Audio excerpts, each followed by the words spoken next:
എല്ലാവർക്കും നമസ്കാരം. ഇന്ന് നമ്മുടെ ഹനുമാൻ ചാലീസ പഠനത്തിന്റെ അല്ലെങ്കിൽ വിചിന്തനത്തിന്റെ 4ാമത്തെ ക്ലാസ്സിലോട്ട് പ്രവേശിക്കുകയാണ്. സമയം കളയാതെ നമുക്ക് ആദ്യം വന്ദന ശ്ലോകങ്ങൾ ചൊല്ലാം. ജയ് ശ്രീരാം. ഗജാനനം ഭൂതഗണാതിസേവിതം കപിത്തജംഭൂബലസാരഭക്ഷിതം ഉമാസുതം ശോകവിനാശകാരണം നമാമി വിഘ്നേശ്വര പാദപങ്കജം. ഓം ഗം ഗണപതേ നമഃ.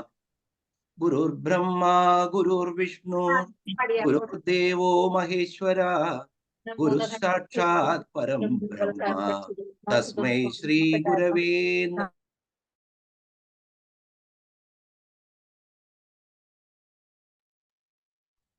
ഗുരുഭ്യോ നമഃ. വെള്ളപ്പളുങ്കു നിറമൊത്ത വിദഗ്ധരൂപി കള്ളം കളഞ്ഞു കമലത്തിലെഴുന്ന ശക്തി വെള്ളത്തിലെ തിരകൾ തള്ളി വരും കണക്കൻ ഉള്ളത്തിൽ വന്നു വിളയാടുക സരസ്വതീ നീ. ഓം സം സരസ്വതിയേ നമഃ. ഹരേ രാമ രാമ രാമ ഹരേ ഹരേ, ഹരേ കൃഷ്ണ കൃഷ്ണ കൃഷ്ണ ഹരേ ഹരേ. അതുലിത ബലധാമം ഹേമശൈലാപദേഹം ധനുജവനകൃശാനാം ജ്ഞാനിനാം അഗ്രഗണ്യം സകല ഗുണനിധാനം വാനരാണാമധീശം രഘുപതി പ്രിയഭക്തം വാതജാതം നമാമി. മനോജവം മാരുതതുല്യവേഗം ജിതേന്ദ്രിയം ബുദ്ധിമതാം വരിഷ്ഠം വാതാത്മജം വാനരയൂഥമുഖ്യം ശ്രീരാമദൂതം ശിരസാ നമാമി. ഓം ആഞ്ജനേയ ഭഗവാൻ കി ജയ്. ഹനുമാൻ ചാലീസ ചൊല്ലിക്കോളൂ. നമസ്കാരം.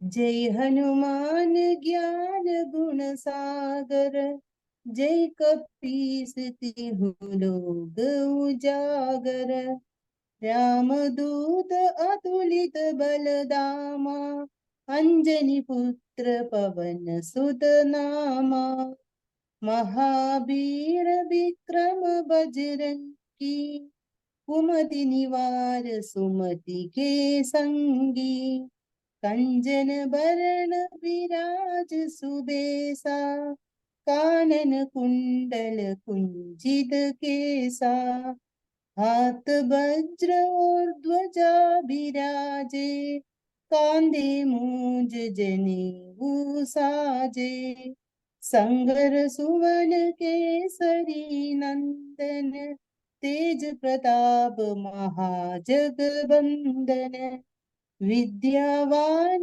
गुणी अति चातुर, राम काज करिबे को आतुर, प्रभु चरित्र सुनिबे को रसिया, राम लखन सीता मन बसिया, सूक्ष्म रूप धरि सियहि दिखावा, विकट रूप धरि लंक जरावा, भीम रूप धरि असुर सहारे, रामचंद्र के काज सवारे, लाय सजीवन लखन जियाए, श्री रघुबीर हर्षि उर लाए, रघुपति की बहुत बड़ाई, तुम मम प्रिय भरतहि सम भाई, सहस्र बदन तुमरो जस गावे, अस कहि श्रीपति कंठ लगावे, सनगातिक ब्रह्मादि मुनीसा, नारद सारद सहित अहिसा. जय सियाराम.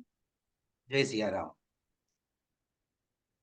ഒരിക്കൽ കൂടി രാമകഥ കേൾക്കാനും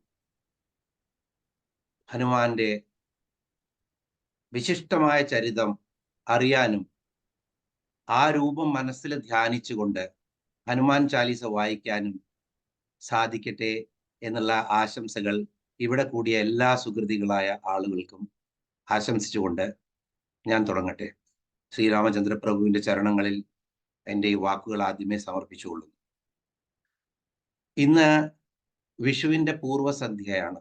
എല്ലാവരും അതിന്റെ തിരക്കിലായിരിക്കും, വിഷുക്കണി ഒരുക്കാനുള്ള തിരക്കിലൊക്കെ. എല്ലാവർക്കും വളരെ മംഗളകരമായ ഒരു വിഷുവും ഒരു വർഷവും അതോടുകൂടി ആശംസിക്കുന്നു. കഴിഞ്ഞ പ്രാവശ്യം നമ്മൾ കണ്ടത് 7ാമത്തെ ശ്ലോകമായിരുന്നു. വിദ്യാവാൻ ഗുണി അതി ചാതുർ രാമകാജ് കരിബേക്കോ ആതുർ. വിദ്യാവാനും വിദ്വാനും തമ്മിലുള്ള വ്യത്യാസം എന്താണെന്ന് സകല ശാസ്ത്രങ്ങളുടെയും ശക്തികളുടെയും കേന്ദ്രമായിട്ടുള്ള രാവണനും അദ്ദേഹത്തെ വിദ്വാൻ എന്ന് വിശേഷിപ്പിക്കാം നമുക്ക്. അതേസമയത്ത് അദ്ദേഹം ശാന്തി ഭംഗം ചെയ്യുന്ന, സകലർക്കും അശാന്തി പ്രദാനം ചെയ്യുന്ന, തൻ്റെ ശക്തിയെയും ബുദ്ധിയെയും മുഴുവൻ വികട കാര്യങ്ങൾക്ക് മാത്രം വേണ്ടി ഉപയോഗിക്കുന്ന ഒരു തരത്തിലോട്ട് പോവുകയാണ്. അതേസമയത്ത് സകല ഗുണങ്ങളുടെയും സാഗരമായിട്ടുള്ള ഹനുമാൻ ആ ശാന്തി ഭംഗം ചെയ്യപ്പെട്ടവരെയൊക്കെ വീണ്ടും ശാന്തി പ്രദാനം ചെയ്ത്, ശാന്തി ഭംഗം ചെയ്യാൻ ശ്രമിച്ചവരെ നേർവഴിക്ക് കൊണ്ടുവന്ന് തൻ്റെ ഏറ്റവും നല്ല വിദ്യാവാനായിട്ടുള്ള ആ ഭഗവാനിൽ അർപ്പിതമായിട്ടുള്ള മനസ്സുകൊണ്ട് അദ്ദേഹം സകലരെയും വിജയിക്കുകയാണ്. അതുകൊണ്ട് തന്നെ തുളസിദാസ് ഗോസ്വാമി പറയുകയാണ്, വിദ്യാവാൻ ഗുണി അതിചാതുർ. വിദ്യാവാനായാൽ മാത്രം പോരാ, സകല ഗുണങ്ങളും ഉണ്ടായിക്കഴിഞ്ഞാലും ചാതുര്യം വേണം. ചാതുര്യം എന്ന് പറഞ്ഞാൽ കുടിലതയല്ല ഇവിടെ ഉദ്ദേശിക്കുന്നത്. ചാതുര്യം എന്ന് പറഞ്ഞാൽ വേണ്ടതുപോലെ വേണ്ടപ്പോൾ തോന്നുകയും അതനുസരിച്ച് പ്രവർത്തിക്കാൻ കഴിയുകയും ചെയ്യുന്ന സന്മാർഗത്തിലോട്ട് പോകാനുള്ള ഒരു ചതുരത, അതിനാണ് ചാതുര്യം. അപ്പോ ഗുണി അതിചാതുർ. ഈ ഗുണി എന്നുള്ളത് നമ്മൾ പലപ്പോഴും ഹനുമാനെ പറ്റി പറഞ്ഞതാണ്. കാരണം സുനസുത് സകല ഗുണ തവ ഹൃദയ ബസു ഹനുമന്ത എന്നാണ് രാമചരിതമാനസത്തിലെ സീതാ മാതാവ് ഹനുമാന് അനുഗ്രഹം കൊടുക്കുന്നത്. ഒന്നും എൻ്റെ അടുത്ത് തരാനില്ല, സകല ഗുണ തവ ഹൃദയ ബസവു ഹനുമന്ത. എല്ലാ ഗുണങ്ങളും നിന്റെ ഹൃദയത്തില് എല്ലായ്പ്പോഴും വസിക്കട്ടെ ഹനുമാൻ പുത്ര ഹനുമാനെ എന്നാണ് സീത ആശംസിക്കുന്നത്, അനുഗ്രഹിക്കുന്നത്. അപ്പോ ഗുണി എന്ന് പറയുന്നതിൽ നമുക്ക് ഇനിയൊന്നും കാണാനില്ല. അതിചാതുർ, ചാതുരന് പോലും അല്ല, അതിചാതുർ. അപ്പോ ഈ അതിചതുരത എവിടെയൊക്കെയാണ് കാണുന്നതെന്നുള്ള രാമചരിതമാനസത്തിൽ നിന്നും ഒരുപാട് എടുത്തിട്ട് വിദ്വാൻമാര് അതിനെ കാണിച്ചു തരുന്നുണ്ട്. നമുക്കും നോക്കാം എവിടേക്കാണ് ഈ ചതുരതയുള്ളത്. ചതുരത ശരിയല്ലെങ്കിൽ ഒരു കഥ പറയാറുണ്ട്. കാശിയിൽ പണ്ട് വലിയ പാണ്ഡിത്യമുള്ള 3 ആളുകൾ ഉണ്ടായിരുന്നു അത്ര. അവര് കാശിയിൽ നിന്ന് തിരിച്ചു പോരുകയാണ്. അപ്പോൾ പണ്ടൊക്കെ ധാരാളം വനനിബിഡമായ പ്രദേശങ്ങളിലൂടെ പോരണം. അപ്പൊ അങ്ങനെ പോരുമ്പോ അവര് വൃക്ഷത്തണലിൽ ഇരിക്കുമ്പോ ഒരു സിംഹം മരിച്ചു കിടക്കുന്നത്, അസ്ഥിപഞ്ജരമായിട്ട് മരിച്ചു കിടക്കുന്ന ഒരു സിംഹത്തെ കാണുകയാണ്. അപ്പൊ സഞ്ജീവനി വിദ്യയൊക്കെ പഠിച്ചിട്ടുണ്ട്, മൃതസഞ്ജീവനി വിദ്യ. അത് കാരണം അവര് പറയാണ്, ഞാനൊരു കാര്യം ചെയ്യാം, ഇതിന്റെ എല്ലാ അസ്ഥികളും വീണ്ടും ശരിയായ രീതിയിലാക്കിയിട്ട് അതില് രക്തമെല്ലാം ഓടിച്ച് ഞാൻ ആക്കാമെന്ന് ഒന്നാമൻ പറയാണ്. അപ്പൊ രണ്ടാമൻ പറയാണ്, ഞാനിതിന്റെ മാംസവും മജ്ജയും ഒക്കെ കൊടുത്തിട്ട് ഇതിനെ ശരിക്കും ഒരു സിംഹമാക്കി മാറ്റാമെന്ന്. മൂന്നാമത്തെ ആള് പറയാണ്, ഞാൻ അതില് പ്രാണൻ കൊടുക്കാം ഇതിന്. അങ്ങനെ 3 പേരും സഞ്ജീവനി വിദ്യ ഉപയോഗിക്കുന്നു, സിംഹത്തെ അവർ ജീവിപ്പിക്കുന്നു. സംഭവിക്കുന്നത് എന്താണ്? വിശന്ന് വലഞ്ഞ സിംഹം 3 പേരെയും പിടിച്ചു തിന്നുന്നു. അപ്പോ ഇത് ഒരു ശ്ലോകമായിട്ട് തന്നെ പറയും. തുളസി വനത്തിൽ അകപ്പെട്ട തുളസീദാസിന്റെ ഗുണവും ചതുരതയും കിട്ടാതെ തുളസി വനത്തിൽ അകപ്പെട്ട വിദ്വാൻമാരുടെ ഗതി ഇതാണ്, അവര് സ്വയം ഭക്ഷിക്കപ്പെടും എന്നാണ് പറയപ്പെടുന്നത്. അങ്ങനെ ചതുരതയില്ലാത്ത ഒരു ബുദ്ധിയും വിദ്യയും കിട്ടിക്കഴിഞ്ഞാൽ ഇതുപോലെ ഇരിക്കും എന്ന് പറഞ്ഞുകൊണ്ട് അതിന് നമുക്ക് കാണിച്ചു തരാണ് ഹനുമാന്റെ ചതുരത എവിടെയാണ്. ഹനുമാൻ നിരന്തരം രാമന്റെ നാമം ജപിച്ചുകൊണ്ടിരിക്കും, നിരന്തരം, എപ്പോഴും. അതല്ലാതെ അദ്ദേഹത്തിന് ഒന്നുമില്ല. രാമകഥ വല്ലപ്പോഴും പറയേണ്ടി വന്നാൽ മാത്രമേയാണ് അദ്ദേഹം ആ നാമജപം നിർത്തിയിട്ട് പറയാൻ തുടങ്ങുക. അല്ലെങ്കിൽ എപ്പോഴും കേട്ടുകൊണ്ടിരിക്കുക, നിരന്തരം കർത്തവ്യം ചെയ്തുകൊണ്ടിരിക്കുക, രാമനാമം ജപിച്ചുകൊണ്ടിരിക്കുക. അപ്പോ ഇങ്ങനെ രാമഹി ഭജ്ഹി ചതുർ നർ എന്നാണ് ആര് പറയുന്നത്? തുളസീദാസ് പറയുന്നത്. ചതുര നർ, ആർക്കാണോ ചാതുര്യമുള്ളത് എപ്പോഴും രാമനാമം അല്ലെങ്കിൽ ഭഗവത് നാമം ജപിച്ചുകൊണ്ടിരിക്കും. മനസ്സില് പുറത്തു പറ്റാതെ നമ്മൾ ജോലിക്കൊക്കെ പോയിക്കൊണ്ടിരിക്കുകയാണെങ്കിലും ആ ഭഗവത് നാമം നമ്മുടെ ഹൃദയത്തിൽ എപ്പോഴും അങ്ങനെ ജപിച്ചുകൊണ്ടിരിക്കണം. രാമഹി ഭജ്ഹി ചതുർ നർ എന്നാണ് പറയുന്നത്. അങ്ങനെ ഇവിടെ നമ്മൾ കൂട്ടിക്കൊണ്ടു പോകുന്നത് സമുദ്ര ലംഘനത്തിന് വേണ്ടിയിട്ട് സീത സമ്പാദി ഇവരെല്ലാവരും പറയാണ്, എനിക്ക് നമ്മളൊക്കെ ഇനി മരിക്കുകയാണ്, ഗത്യന്തരമുള്ളൂ. കാരണം സീതയെ അന്വേഷിച്ച് കണ്ടെത്താൻ നമ്മളെ കൊണ്ട് പറ്റുന്നില്ല എന്ന് വിചാരിച്ച് എല്ലാവരും ഇരിക്കുന്ന സന്ദർഭത്തിൽ സമ്പാദി അവർക്ക് പറഞ്ഞു കൊടുക്കുകയാണ്, ഇങ്ങനെ അശോകവൃക്ഷ തണലിലെ ചോട്ടില് സീത ലങ്കയിൽ ഇരിക്കുന്നുണ്ട് എന്ന് പറയാണ്. ആ ലങ്കയുടെ പേര് കേട്ടപ്പോഴാണ് എല്ലാവർക്കും മനസ്സിലാവുന്നത് ലങ്ക തരണം ചെയ്യണമെങ്കിൽ 100 യോജന സമുദ്രം ചാടണം. അപ്പോ എല്ലാവരെയും വയസ്സായിട്ടുള്ള ധാരാളം ബുദ്ധിയുള്ള ജാംബവാൻ എന്നുള്ള വാനരശ്രേഷ്ഠൻ വിളിക്കുകയാണ് എല്ലാവരെയും. എന്നിട്ട് പറയാണ്, നിങ്ങളുടെയൊക്കെ ബലം പറയൂ, നിങ്ങളൊക്കെ വളരെ ബലവാന്മാരല്ലേ, നിങ്ങളുടെ ബലം പറഞ്ഞു തരൂ എന്ന് പറയാണ്. അപ്പോ ഓരോരുത്തര് എല്ലാവർക്കും അറിയാം ഈ രാവണന്റെ ലങ്കയിൽ ചാടിക്കിടന്ന് പോയി കഴിഞ്ഞാലും കഷ്ടമുള്ള കാര്യമാണ്. പിന്നെ ചാടാൻ 100 യോജന ആർക്കും പറ്റില്ല. പക്ഷെ ചിലവർ പറയും എനിക്ക് 10 യോജന ചാടാം, ഒരാൾ പറയും എനിക്ക് 20 യോജന ചാടാം. അപ്പോ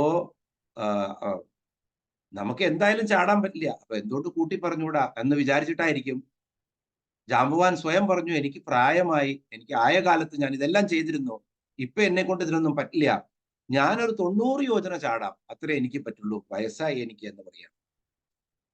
ആ സമയത്താണ് അംഗദൻ ഇതൊക്കെ കേട്ടിട്ട് ഗംഭീരമായിട്ടുള്ള ഒരു എന്താ പറയാ ഊർജം വന്നിട്ട് അംഗദൻ പറയാണ്, ഞാൻ 100 യോജന ചാടാം. എല്ലാ കവിമാരും അംഗദനിൽ ആശ്വസിച്ചിട്ട് നോക്കുകയാണ്, രാജകുമാരൻ ഈ 100 യോജന ചാടും എന്നുള്ളത്.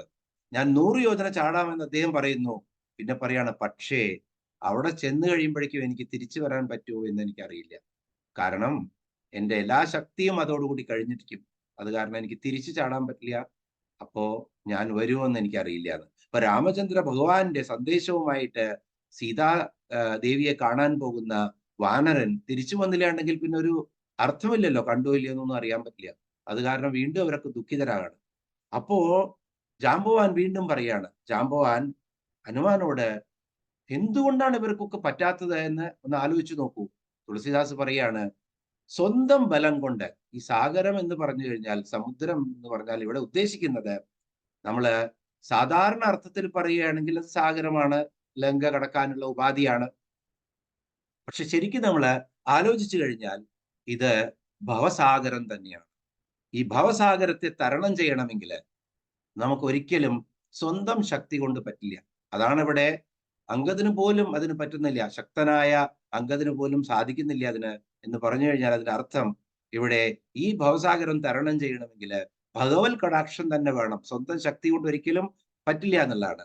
അങ്ങനെ ഇരിക്കുമ്പോഴാണ് ജാംബവാൻ ഹനുമാനോട് ചോദിക്കുന്നത്, ഹനുമാൻ നീ വളരെ ബലവാനാണല്ലോ, ശക്തിശാലിയാണല്ലോ, നീ എന്താ ഒന്നും മിണ്ടാതിരിക്കുന്നത് എന്ന് ചോദിക്കുകയാണ്. നീ പണ്ട് കാലത്ത് ഇങ്ങനെ ചാടിയിട്ട് ബാല്യകാലത്ത് തന്നെ സൂര്യനെ പിടിച്ചതാണല്ലോ എന്നൊക്കെ ചോദിക്കുമ്പോഴും ഹനുമാൻ ഒന്നും മിണ്ടുന്നില്ല. കാരണം ഹനുമാൻ അറിയാം എന്റെ ശക്തി ഒന്നും എന്റേതല്ല, അത് ശ്രീരാമചന്ദ്ര ഭഗവാന്റെയാണ്. അപ്പൊ ഒരു സങ്കല്പമുണ്ട് എല്ലാവരുടെയും ഇടയിൽ. എന്താണത്? ഹനുമാൻ എപ്പോഴും ഹനുമാന്റെ ശക്തി മറന്നു പോകുമെന്നും അത് ഓർമ്മിപ്പിക്കണമെന്നും. അപ്പോ ജാംബവാൻ ഇവിടെ ചെയ്യുന്ന എന്താണ്? പവന് തനയ ബല പവന് സമാന ബുദ്ധി വിവേക വിജ്ഞാന നിധാന പറഞ്ഞിട്ട് ഇദ്ദേഹത്തെ ഉണർത്താൻ ശ്രമിക്കുകയാണ്. പവന് തനയ ബല പവന് സമാന, നീ പവന് തനയനാണ്, നിന്റെ ബലം അതിശക്തമായ വായുദേവന് തുല്യമാണ്. ബുദ്ധി വിവേക വിജ്ഞാന നിധാന, നിനക്കില്ലാത്ത ബുദ്ധിയോ വിവേകമോ വിജ്ഞാനമോ ഒന്നും ആർക്കുമില്ല എന്ന് പറയാണ്. അത് പറയുമ്പോഴോ ഒരു കുലുക്കവും ഇല്ല ആർക്ക്? ഹനുമൽ സ്വാമിക്ക്. പിന്നെ അത് കഴിഞ്ഞ് വീണ്ടും പറയാണ്, സുനതഹി ഭയവു പർവ്വതാകാര. ഇത് കേട്ടിട്ട് ഇതൊന്നും പറഞ്ഞിട്ടും കുലുങ്ങാതിരിക്കുന്ന ഹനുമാനെ വീണ്ടും എന്താണ് പറഞ്ഞ് ഓർമ്മിപ്പിക്കുന്നത്? രാമകാജ് തഹി തവ് അവതാര, രാമകാജ് രഹി തവ് അവതാര. നിന്റെ ജന്മത്തിന്റെ ലക്ഷ്യം തന്നെ എന്താണ്? രാമകാജ് രഹി, രാമന്റെ കാര്യം സാധിക്കാൻ വേണ്ടി മാത്രമാണ് ഹനുമാൻ നിനക്ക് ഈ ജന്മം കിട്ടിയിരിക്കുന്നത്, ഈ ശക്തി കിട്ടിയിരിക്കുന്നത്, അതാണ് നിന്റെ അവതാര ലക്ഷ്യം എന്നത് കേട്ട ഉടനെ പിന്നെ ഒരു നിമിഷം പോലും ചിന്തിക്കേണ്ടി വന്നില്ല. കാരണം രാമകാജ് കരിബേക്കോ ആതുർ, അതാണ് വിദ്യാവാൻ ഗുണി അതി ചാതുർ, രാമകാജ് കരിബേക്കോ ആതുർ. എല്ലാ സദാസമയത്തും ശ്രീരാമചന്ദ്ര ഭഗവാന്റെ കാര്യങ്ങൾ, ആ കീർത്തി വിശ്വം മുഴുവൻ പ്രചരിപ്പിക്കാൻ വേണ്ടിയിട്ടാണ് അദ്ദേഹം കാജ് എന്ന് പറഞ്ഞ കാര്യം, ശ്രീരാമചന്ദ്ര ഭഗവാന്റെ ലക്ഷ്യങ്ങള്, കാര്യങ്ങള്, കരിബേക്കോ എന്ന് പറഞ്ഞാൽ ചെയ്യാൻ ആതുരനാണ് അദ്ദേഹം. ഉടനടി എന്താണ് സംഭവിക്കുന്നത്? സുനതഹി ഭയവു പർവ്വതാകാര. ഇത് കേട്ട ഉടനെ സുനതഹി ഭയവു ഭയങ്കരമായിട്ടുള്ള പർവ്വതാകാരനായി മാറിയ, പർവ്വതാകാരൻ എന്ന് പറഞ്ഞു കഴിഞ്ഞാൽ വാനോളം മുട്ടി നിൽക്കുന്ന ഒരു രൂപത്തിലോട്ട് അങ്ങനെ ഒരു വിശ്വ സ്വരൂപമായിട്ട് മാറുകയാണ് ഹനുമാൻ. എന്നിട്ട് അങ്ങനെ നിങ്ങൾക്കും ഹനുമാനെ പ്രസന്നനാക്കണമെങ്കിൽ തുളസിദാസ് ഗോസ്വാമി നമുക്ക് ഉപദേശം തരികയാണ്. ഇതേപോലെ നിങ്ങൾക്കും ഹനുമാനെ പ്രസന്നനാക്കാം. ഹനുമാൻ നീ വലിയവനാണെന്നല്ല പറയേണ്ടത്, ശ്രീരാമചന്ദ്ര ഭഗവാനെ മനസ്സിൽ ഓർക്കൂ, എനിക്കത് കാണിച്ചു തരൂ ഹനുമാൻ എന്ന് പറഞ്ഞ് രാമനാമം ജപിച്ച് ഹനുമാനെ ഓർത്തു കഴിഞ്ഞാൽ ഹനുമാൻ പ്രസന്നനായി അവിടെ ഉടനടി വരും എന്നാണ് ഈ ശ്ലോകത്തിലൂടെ നമുക്ക് മനസ്സിലാക്കി തരുന്നത്. അങ്ങനെ സിംഹനാദം മുഴക്കുകയാണ്. ദിക്കെല്ലാം കുലുങ്ങുന്ന രീതിയിൽ ഹനുമാൻ സിംഹനാദം മുഴക്കും. അങ്ങനെ അദ്ദേഹം പറയുന്നത് എന്താണ്? രാവണനെ മുഴുവൻ ഞാൻ കുലത്തോടുകൂടി നശിപ്പിക്കും. അതാണ് രാമചരിതമാനസിൽ പറയുന്നത്. ഞാൻ രാവണനെ കുലത്തോടുകൂടി നശിപ്പിക്കും പോയിട്ടെന്നാണ് പറയുന്നത്. അത് കഴിഞ്ഞ് അപ്പോ എല്ലാവരും പറയാണ് രാമന്റെ കാര്യം നമ്മൾ ചെയ്യാൻ ഇത്രയൊന്നും ചെയ്യണ്ടല്ലോ, രാമനല്ലേ രാവണനെ വധിക്കേണ്ടത്. അപ്പൊ രാമൻ എന്തിനു ലങ്കയിലോട്ട് പോകണം? ത്രികൂട പർവ്വതം ഞാൻ പുഴക്കി കൊണ്ടുവരും, ലങ്ക മുഴുവൻ ഞാൻ പുഴക്കി രാമന്റെ കാലിന്റെ ചോട്ടിൽ വെക്കും. അപ്പൊ രാമന് എവിടേക്കും പോകേണ്ടി വരില്ല, കിഷ്കിന്ധയിൽ വെച്ചിട്ട് രാവണനെ വധിക്കാം എന്ന് പറയാണ്. അപ്പോഴാണ് ജാമ്പവാൻ ഓർക്കുന്നത്, ഇദ്ദേഹം ഉറങ്ങിക്കിടക്കുകയായിരുന്നു. ഉണർന്നപ്പോ കുറച്ച് കൂടുതലായിട്ട് ഉണർന്നു. കാരണം ഇങ്ങനെ പോയി കഴിഞ്ഞാൽ ഇനി രാമായണം ഉണ്ടാവില്ല, തുളസിദാസനും പേടിയാവും. എന്റെ കാണ്ഡം ഏതാണ് അവിടെ, ഇത് കിഷ്കിന്ധ ആയിട്ടേ ഉള്ളൂ. ഇനി മുന്നിലോട്ട് പോയി സുന്ദരകാന്ഡവും, അത് കഴിഞ്ഞ യുദ്ധകാന്ഡവും, അത് കഴിഞ്ഞ് ഉത്തരകാന്ഡവും ഉണ്ട്. അതുകൊണ്ട് ഇദ്ദേഹത്തിനെ പറഞ്ഞു സമാധാനിപ്പിക്കണം. അങ്ങനെ ഹനുമാനെ പറഞ്ഞു സമാധാനിപ്പിച്ച് പറയുകയാണ്, രാമന്റെ കാര്യം എത്രയാണ് പറഞ്ഞിട്ടുള്ളൂ, ലങ്കയിൽ പോയി സീതാദേവിയെ കണ്ട് അടയാളവാക്യം പറഞ്ഞ് തിരിച്ചു പോരുക, വേറെ ഒന്നും ചെയ്യണ്ട നീ എന്ന് പറയാണ്. അപ്പോ എന്താണ് പറഞ്ഞത്? അവിടെ പോയി ഇത്നാ കരഹുതാത് തും ജായി സീതയി ദേഖി കഹു സുഖിയായി. സീതയെ കണ്ട് സന്ദേശം കൊടുത്ത് ഇത്നഹി കറോ വാപ്പസ് ആജാവോ, അതാണ് പറയുന്നത്. സന്ദേശം കൊടുത്ത് സീതയെ കണ്ട് നീ തിരിച്ചു പോരൂ, ഇത്ര മാത്രമാണ് പറയുന്നത്. ഇപ്പൊ ചതുരതയുള്ള ഒരാളാണെങ്കിൽ എന്ത് ചെയ്യും? ചതുരതയുള്ള ഒരാള് പലപ്പോഴും ഒരാള് പറഞ്ഞത് മാത്രം കേട്ട് അത് ചെയ്യാൻ നിൽക്കില്ല. അപ്പോ ഹനുമാൻ വളരെയധികം ബുദ്ധിയും അതുപോലെ തന്നെ ചാതുര്യവും ഒക്കെ ഉള്ള ആളാണ്. ആര്? ജാമ്പവാൻ. ജാമ്പവാനാണ് പറഞ്ഞത്, നീ ഇത്ര മാത്രമേ ചെയ്യാൻ പാടുള്ളൂ. എന്ത്? ഇതനാ കരഹു സുത് തും ജായി സീതയി ദേക്കി, പിന്നെ തിരിച്ചു വരിക, സീതയെ കണ്ട് കഹു സുഖിയായി തിരിച്ച് നീ സന്ദേശം കൊടുത്ത് പോരുക, അത്രയാണ് പറയുന്നുള്ളൂ. അത് കഴിഞ്ഞ് അദ്ദേഹം വീണ്ടും പോവാണ്. അതൊക്കെ മനസ്സിൽ വെച്ചുകൊണ്ട് അദ്ദേഹം അങ്ങനെ സിംഹനാദം മുഴക്കി അങ്ങനെ പിന്നെ മഹേന്ദ്രാചലത്തിന്റെ മുകളിൽ നിന്നും ചാടിയിട്ട് കടല് താണ്ടി പോവുകയാണ്. ആ പോകുന്ന സമയത്ത് സുരസ അദ്ദേഹത്തെ പിടിക്കുകയാണ്. നമുക്കറിയാം, സുരസ മാർഗലംഘനം ചെയ്യുന്നുണ്ട്. മാർഗലംഘനം ചെയ്യുമ്പോൾ സുരസയോട് യുദ്ധം ചെയ്യാനോ സുരസയോട് തർക്കിക്കാനോ ഒന്നുമല്ല ഹനുമാൻ നിൽക്കുന്നത്. വിനീതമായിട്ട് പറയാണ്, അമ്മേ എന്നെ പോകാൻ അനുവദിക്കണം എന്ന് പറയാണ്. അപ്പോൾ ഞാൻ ഒരുപാട് വിശന്നിരിക്കുകയാണ്, ഞാൻ നിന്നെ വിടില്ല എന്ന് പറയാണ്. അങ്ങനെ വിടില്ല എന്ന് പറഞ്ഞപ്പോ എന്നാൽ അമ്മ എന്നെ ഭക്ഷിച്ചോളൂ എന്ന് പറഞ്ഞ് ഹനുമാന്റെ ശരീരം ഹനുമാൻ വളരെ വലുതാക്കണം. അപ്പൊ ചതുരത വീണ്ടും കാണിക്കുകയാണ്. നല്ല രീതിയിൽ പറഞ്ഞ് സുരസയെ സമന്വയിപ്പിച്ചിട്ട് ഞാൻ ഭക്ഷണം യോഗ്യമാക്കി മാറാം അമ്മയുടെ എന്ന് പറഞ്ഞ് ആ നാഗജനനിയോട് വായ പിളർക്കാൻ പറയാണ്. അപ്പോ 10 യോജന ഹനുമാൻ വലുതായപ്പോ 20 യോജന അവർ വായ വളർന്നു. അപ്പൊ ഹനുമാൻ വീണ്ടും വലുതായി 40 യോജന. ഇതൊക്കെ നമ്മൾ കേട്ടിട്ടുണ്ട്. അവസാനം ഹനുമാൻ എന്ത് ചെയ്യും? അത് പൊഴുതു പവനസുതൻ അതികൃശ ശരീരനായി അങ്കുഷ്ടതുല്യനായി ഉൾപ്പുക്കരുളിനാൻ എന്നാണ് തുഞ്ചത്താൽ ഒരു കിളിപ്പാട്ടിൽ പറയുന്നത്. ഒരു ചെറിയ ഹനുമാനായിട്ട് സുരസയുടെ ശരീരത്തിൽ പ്രവേശിക്കുന്നു.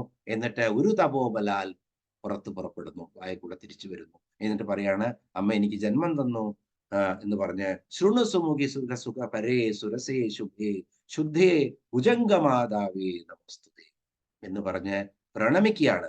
അങ്ങനെ പ്രണമിക്കുമ്പോ സുരസ പറയാണ്, തന്റെ എല്ലാ വിജയങ്ങളും നിനക്ക് വരട്ടെ എന്ന് പറഞ്ഞിട്ട് രാമചരിതമാനസത്തിലെ സെന്റൻസ് വാക്യമാണ് ഞാൻ ഇവിടെ പറയുന്നത്. കാരണം നമ്മള് അതിനോടനുബന്ധിച്ചുള്ള ഹനുമാൻ ചാലീസയാണ്. എന്താണ് പറയുന്നത്?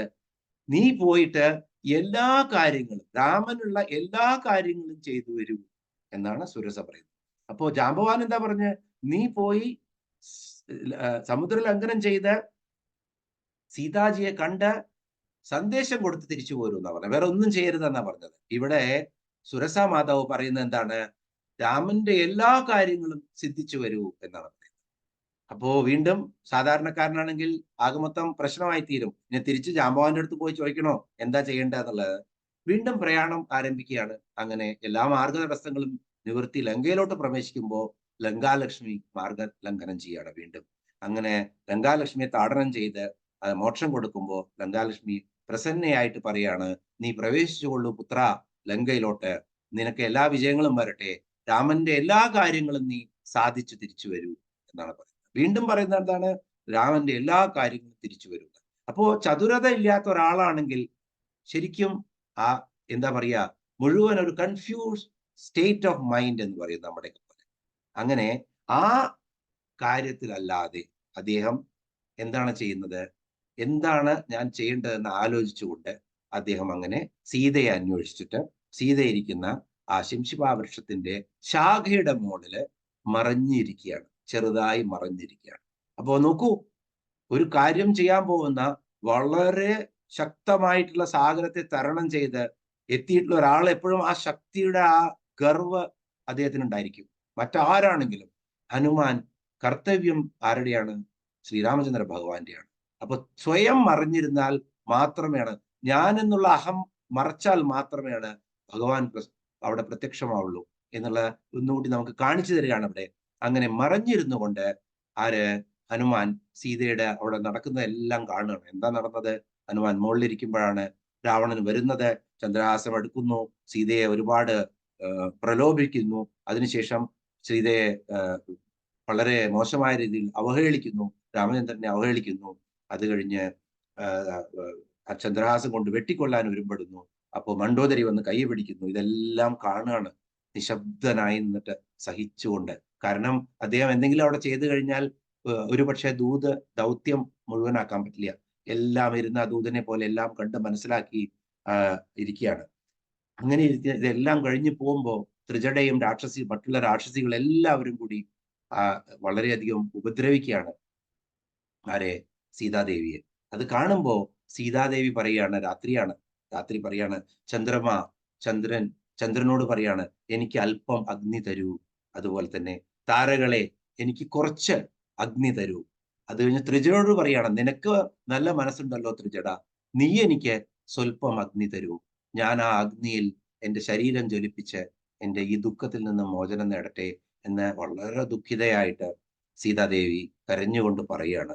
അപ്പോ ഹനുമാൻ വിചാരിക്കുകയാണ്, അപ്പൊ എനിക്കൊരു ലേശം മരിക്കാൻ ഒരു ലേശം ജ്വാല പോലും കിട്ടില്ലേ, ഒരു തീ ജ്വാല പോലും കിട്ടില്ലേ എന്ന് ഓർക്കുമ്പോ ഹനുമാൻ പറയുകയാണത്രേ മുകളിലിരുന്നിട്ട്, തീ ജ്വാലയല്ല അമ്മ, അമ്മയ്ക്ക് തീ കൊണ്ട് ലങ്ക മുഴുവൻ ഞാൻ നാളെ തീ തന്നെ കാണിച്ചു തരും, അമ്മ സമാധാനമായിരിക്കുമെന്ന് മനസ്സ് പറയാണ്, ഒരു രാത്രി ഇരിക്കുമെന്ന്. അങ്ങനെയൊക്കെ പറഞ്ഞ് ഹനുമാൻ വിചാരിച്ചിരിക്കുമ്പോഴാണ് ത്രിജട പറയുന്നത് രാക്ഷസ്ത്രീകളോട്, നിങ്ങൾ എല്ലാവരും ശാന്തരായിരിക്കുവിൻ, കാരണം ഞാൻ ഇന്നലെ ഒരു സ്വപ്നം കണ്ടു. ആ സ്വപ്നത്തില് രാവണൻ ഇങ്ങനെ എന്താ പറയുന്നത്, മോശമായിട്ട് ഗോമയമായിട്ടുള്ള മഹാഹൃതത്തിൽ വീണ് കിടക്കുന്നതും നളതമാല്യം അരിഞ്ഞ് നഗ്നനായി നടക്കുന്നതും ഒക്കെ കണ്ടു ഞാൻ. അതിന്റെ കൂടെ മഹാശ്രേഷ്ഠനായ ഒരു കപിവീരൻ ഇവിടെ വന്ന് ലങ്ക മുഴുവൻ ചുട്ടു നശിപ്പിച്ചു അദ്ദേഹത്തിന്റെ വാലുകൊണ്ട്. അത് കേട്ട ഉടനെ ഹനുമാന് മനസ്സിലായി, അപ്പോ ഇനി ജാമ്പവാൻ പറഞ്ഞതും ചെയ്യണ്ട, സുരസ പറഞ്ഞതും ചെയ്യണ്ട, അതുപോലെ തന്നെ ഇതാണ് ചെയ്യേണ്ടത്, ഞാൻ എന്താണ് ചെയ്യാൻ പോകുന്നതെന്ന് അദ്ദേഹം തീരുമാനിച്ചു. ഞാൻ ലങ്ക ദഹിപ്പിക്കും സുരസ പറഞ്ഞതുപോലെ എന്ന് കേട്ട് അതിന് തീരുമാനിക്കുകയാണ്. ഇതുകൊണ്ടാണ് പറയുന്നത്, എപ്പോഴും നമ്മള് ഒരു വളരെ എന്താ പറയുക, നമുക്ക് അറിയപ്പെടാത്ത ഒരു മാനസികാവസ്ഥയിലൂടെ നമ്മൾ പോകുമ്പോൾ ഹനുമാനെ ഭജിക്കൂ, ഹനുമാൻ നമുക്ക് നല്ല വഴി കാണിച്ചു തരും എന്ന് പറയാണ്. അതാണ് വിദ്യാവാൻ ഗുണി അതിചാതുർ രാമകാജ് കരിബേക്കോ ആതുർ. അങ്ങനെ രാമന്റെ കാര്യം ചെയ്യാൻ ആതുരനായിരിക്കുന്ന ഈ ഹനുമാൻ വീണ്ടും അദ്ദേഹത്തിന്റെ ചതുരത കാണിക്കുന്ന രംഗം നമുക്ക് വളരെ മനോഹരമായിട്ട് രാമായണത്തിൽ കാണാം. എവിടെയാണ് ബ്രഹ്മാസ്ത്ര ബന്ധനമേറ്റ് ഹനുമാൻ ഹനുമാന് ബ്രഹ്മാസ്ത്ര ബന്ധനം കുറച്ചു നേരത്തിനേ വേണ്ടുള്ളൂ. അദ്ദേഹം ആ ബന്ധനമേറ്റ് പിന്നെ ഒരു നല്ല അഭിനയനാഥനെ പോലെ അദ്ദേഹം ബന്ധനസ്ഥനായി കിടക്കുകയാണ്. 5 മിനിറ്റോടുകൂടി തന്നെ വെള്ളം തളിക്കുന്നതോടുകൂടി അദ്ദേഹത്തിന് ബോധം തിരിച്ചു കിട്ടും. പക്ഷേ അദ്ദേഹം ബന്ധനസ്ഥനായിട്ട് തന്നെ ബന്ധനസ്ഥനാവുന്നു. അപ്പൊ ഭഗവാന്റെ കാര്യത്തിന് വേണ്ടി അദ്ദേഹം ശക്തി കാണിക്കുന്നു, ബലം കാണിക്കുന്നു, ചതുരായി കാണിക്കുന്നു. അതുപോലെ തന്നെ അദ്ദേഹം തോൽവി കാണിക്കുന്നു. കാരണം രാവണനെ കാണണമെങ്കിൽ ഇതിലും നല്ല മുഹൂർത്തമില്ല. എന്നെ കൊണ്ടുപോകണം, കെട്ടിയിട്ടാൽ മാത്രമേ കൊണ്ടുപോകാൻ പറ്റുള്ളൂ. അങ്ങനെ കെട്ടിയിട്ട് ആ ബ്രഹ്മാസ്ത്ര ബന്ധനത്തില് അദ്ദേഹം രാവണന്റെ സന്നിധിയിലെത്തുകയാണ്. അങ്ങനെ രാവണന്റെ സന്നിധിയിൽ എത്തുമ്പോ രാവണൻ എന്താണ് പറയുന്നത്? ഇദ്ദേഹത്തെ വധിച്ചു കളയൂ. കാരണം അക്ഷകുമാരനെ അടക്കം കൊന്ന് ഒരുപാട് സൈന്യത്തെ നശിപ്പിച്ച് ലങ്ക മുഴുവൻ പിന്നെ എന്താ പറയാ ഉദ്യാനമെല്ലാം തകർത്ത ഈ വാനരനെ ഇനി വെച്ചുകൊണ്ടിരിക്കാൻ പാടില്ല എന്ന് പറയാണ്. അപ്പോ വിഭീഷണൻ വന്ന് പറയാണ് ദൂതനെ കൊല്ലാൻ പാടില്ല, അത് ശാസ്ത്രത്തിന് നിരക്കുന്നതല്ല, നീതിക്ക് നിരക്കുന്നതല്ല, അതുകൊണ്ട് ഇയാൾക്ക് എന്തെങ്കിലും ശിക്ഷ കൊടുത്തു വിട്ടാൽ മതി എന്ന് ആരാണ് പറഞ്ഞത്? വിഭീഷണൻ പറയാണ്. അങ്ങനെ വിഭീഷണൻ ശിക്ഷ കൊടുത്തു വിട്ടാൽ മതി എന്ന് പറയുമ്പോൾ രാവണൻ പറയാണ് ഇദ്ദേഹത്തെ ഉടനടി അംഗഭംഗം വരുത്തിയിട്ട് പറഞ്ഞയക്കാം എന്ന് പറയാണ്. അംഗഭംഗം വരുത്തി പറഞ്ഞയക്കുക എന്ന് പറഞ്ഞപ്പോ വളരെയധികം സങ്കടം വന്നു ഹനുമാന്. ഇനിയിപ്പോ എന്താ ചെയ്യുക? കാരണം അംഗഭംഗം വരുത്തുക എന്ന് പറഞ്ഞു കഴിഞ്ഞാൽ ശൂർപ്പണഖയുടെ കാര്യമാണ് രാവണന് ആദ്യം ഓർമ്മ വന്നിട്ടുണ്ടാവുക. ശൂർപ്പണഖയുടെ കാതും കണ്ണും മൂക്കും ഒക്കെ കട്ട് ചെയ്ത് കളഞ്ഞു, മുറിച്ചു കളഞ്ഞു. അപ്പൊ മൂക്ക് മുറിക്കുക എന്ന് പറഞ്ഞ ഒരു ഒരു ശൈലിയാണ്, പ്രത്യേകിച്ചും ഇന്ത്യയിലൊക്കെ നാക്ക് കട്ടുകയായ എന്നൊരു ശൈലിയുണ്ട്. അപ്പോ ഒരു വാനരനാണെങ്കിലും മനുഷ്യനാണെങ്കിലും ദൂതനാണെങ്കിലും സ്വന്തം മൂക്കില്ലാതെ തിരിച്ചു വരിക എന്നുള്ള അവസ്ഥ വളരെ മോശമാണ്. അപ്പോ ഹനുമാന്റെ ചതുരത കാണണം. വളരെ നല്ല ഒരു ആക്ടർ കൂടിയാണ് ഹനുമാൻ എന്നാണ് പറയുന്നത് തുളസിദാസ് മഹാരാജ്. വാലെടുക്കുകയാണ് കയ്യില്. വാലെടുത്തിട്ട് ചുംബിക്കും, തലയിൽ പിടിക്കും, ചുംബിക്കും, തലയിൽ പിടിക്കും, ഇങ്ങനെ നോക്കും. അങ്ങനെ വീണ്ടും വീണ്ടും ആ വാലെടുത്ത് നോക്കുമ്പോ രാവണൻ പറയാണ്, ആ വാനരന്മാർക്ക് അവരുടെ ശൗര്യം വാലിന്റെ മുകളിലാണ്, ഇവന്റെ വാല് നമുക്ക് തീരുമാനിക്കുകയാണ്. അപ്പൊ പേടിക്കുകയാണ്, വാല് മുഴുവൻ മുറിച്ചു കളഞ്ഞാൽ എന്ത് ചെയ്യും? പെട്ടെന്ന് സരസ്വതി ദേവിയോട് പ്രാർത്ഥിക്കുകയാണ്. സരസ്വതി ദേവിയാണ് കുംഭകർണന് 6 മാസം ഉറക്കം വേണം എന്ന് നാവിൽ തോന്നിപ്പിച്ചത്. 6 മാസം ഉണ്ണണം, 6 മാസം ഉറങ്ങണം എന്നുള്ളത്. അതുപോലെ ഹനുമാൻ തന്റെ ചതുരത ഉപയോഗിച്ച് സരസ്വതിയെ പ്രാർത്ഥിക്കുന്നു. സരസ്വതി രാവണന്റെ ബുദ്ധി തോന്നിക്കുന്നു, ഇവന്റെ വാലിൽ തീ കൊളുത്തു, എന്നിട്ട് വിട്ടാൽ മതി, നമുക്ക് വാല് തീ കൊണ്ട് കത്തിച്ചു കളയാം എന്നാണ് പറയുന്നത്. അങ്ങനെ വേഗം നിങ്ങള് ഇവിടെയുള്ള എല്ലാ എണ്ണകളും തുണികളും അതുപോലെ തന്നെ നെയ്യും കൊണ്ടുവരൂ, ഇവന്റെ വാല് നമുക്ക് കത്തിക്കാമെന്ന് പറയുന്നു. അത് കേൾക്കുന്നതോടുകൂടി ഹനുമാന്റെ വാല് വളരെ വലുതാക്കും. അങ്ങനെ ഒരുപക്ഷെ ലങ്കയിലുള്ള എല്ലാ എണ്ണയും അതുപോലെ തന്നെ എല്ലാ നെയ്യും വേണ്ടി വന്നു, എല്ലാ തുണികളും വേണ്ടി വന്നു. ലങ്ക നിവാസികളായ രാക്ഷസന്മാരൊക്കെ ഓടി ഓടി കൊണ്ടുവന്ന് കൊടുത്തു എന്നാ പറയുന്നത്. അങ്ങനെ ഹനുമാൻ എല്ലാവരെയും നോക്കി ആരൊക്കെ കൊടുക്കുന്നതെന്ന്. അങ്ങനെ ഹനുമാന്റെ വാല് വലുതായി വന്നു. ചുറ്റി ഹനുമാൻ ഇവിടെ വളരെ രസകരമായ ഒരു ശ്ലോകത്തിലൂടെ തുളസിദാസ് ജി പറയാണ്, പിന്നെ ഇദ്ദേഹം ലങ്കയിലെ എണ്ണ, ലങ്കയിലെ നെയ്യ്, ലങ്കയിലെ തിരി, ലങ്കയിലെ അഗ്നി, ലങ്ക നഗരം എല്ലാം ലങ്കയിലെ തന്നെ. ഞാനൊന്നും ചെയ്തില്ല എന്നാണ് പറയുന്നത്. ഹനുമാൻ ഒന്നും ചെയ്തില്ല, തീ കൊളുത്തിയതും അവരെ, എല്ലാം ചെയ്തത് അവര്. അങ്ങനെ ഹനുമാൻ ചൈത്യപ്രസാദത്തിന്റെ മുകളിൽ കയറിയിരുന്ന്, താഴികക്കുളത്തിന്റെ മുകളിൽ ഇരുന്നിട്ട്, എന്താ പറയുക, വിശ്രമഗൃഹത്തിന്റെ താഴികക്കുളത്തിന്റെ മുകളിലിരുന്ന് ഒരാള് എന്താ പറയുന്നത്, അപ്പൊ നമ്മൾ കാണാറില്ലേ, പൈപ്പ് കൊണ്ട് സ്പ്രിംഗ്ലർ വെച്ചിട്ട് ഒരു ഇങ്ങനെ അങ്ങോട്ടും ഇങ്ങോട്ടും മാറി നിൽക്കുക വേണ്ട മാത്രമേ ഉള്ളൂ. വാല് നീട്ടി അങ്ങനെ ചാടി ലങ്ക മുഴുവൻ ചുട്ടുകരിക്കുകയാണ്. അപ്പോ ഇവിടെ അദ്ദേഹം ചെയ്യുന്ന മറ്റൊരു ചതുരത കൂടിയുണ്ട്. അതിചാതുർ ഞാൻ വീണ്ടും പറയാണ്. ആ ചതുരത എന്താണ്? അദ്ദേഹം വിഭീഷണന്റെ ആ വീട് മാത്രം, അദ്ദേഹത്തിന്റെ കുട്ടിയ അല്ലെങ്കിൽ കുടീരം മാത്രം, ഭരണകുടീരം മാത്രം, സന്യാസിയായിട്ടാണ് അല്ലെങ്കിൽ ഒരു സാധുവായിട്ടാണ് എപ്പോഴും വിഭീഷണൻ ഇരിക്കുക. വിഭീഷണന്റെ കുടീരം മാത്രം കത്തിച്ചു കളഞ്ഞില്ല. അതെന്താണെന്ന് പറയുന്നുണ്ട്. കാരണം ഹനുമാൻ ഇവിടെ 4 നീതികളാണ് ഒരാളെ നിങ്ങൾക്ക് നന്നാക്കാൻ ഉപയോഗിക്കുക എന്ന് നമുക്കൊക്കെ അറിയാം. ഒന്ന്, ആദ്യത്തെയാണ് സാമം, അത് കഴിഞ്ഞ ധാമം, ദാമം. സാമം, ദാമം, ദണ്ഡം, ഭേദം. 4 നീതി. ആദ്യത്തെ എന്താണ്? സാമം, ഉപദേശിച്ചു കൊടുക്കുക. സാമം എന്ന് പറഞ്ഞാൽ, രാവണ, നീ ചെയ്തത് ശരിയല്ല, സീതയെ തിരിച്ചു കൊടുക്കൂ, കാരണം രാമേന്ദ്ര ഭഗവാൻ വളരെ ശക്തനാണ്, നീ നല്ലവനാണ്, നീ തിരിച്ചു കൊടുക്കൂ, നീ ഇങ്ങനെയൊന്നും ചെയ്യാൻ പാടില്ല എന്ന് ഉപദേശിച്ചു. പക്ഷെ അദ്ദേഹത്തിന് ഉപദേശം ഒന്നും ഏൽക്കില്ല. അത് കഴിഞ്ഞ് അദ്ദേഹത്തിനെ പ്രലോഭിപ്പിച്ചു. ദാമം എന്ന് പറഞ്ഞു കഴിഞ്ഞാൽ പ്രലോഭനം കൊടുക്കുകയാണ്. നീയെ നല്ലത് ചെയ്തിട്ട് ഇത് കൊടുത്തു കഴിഞ്ഞാൽ രാമൻ നിന്നെ ആശീർവദിക്കും, നിനക്ക് ലങ്കേശ്വരനായിട്ട് കാലാകാലം വാഴാൻ പറ്റും എന്നൊക്കെ പറഞ്ഞു കൊടുക്കുകയാണ്. പക്ഷേ അതൊന്നും, നേരത്തെ എന്താ പറഞ്ഞത്, ഇതൊന്നും എന്താ പറയാ, ബുദ്ധിഭ്രഷ്ടനായിട്ടുള്ള ഒരു മനുഷ്യൻ ഇതൊന്നും ഏശില്ല. അദ്ദേഹത്തിന് അതും കേട്ടില്ല. പിന്നെ എന്താണ് ചെയ്യുന്നത്? ദണ്ഡമാണ് ചെയ്തത്.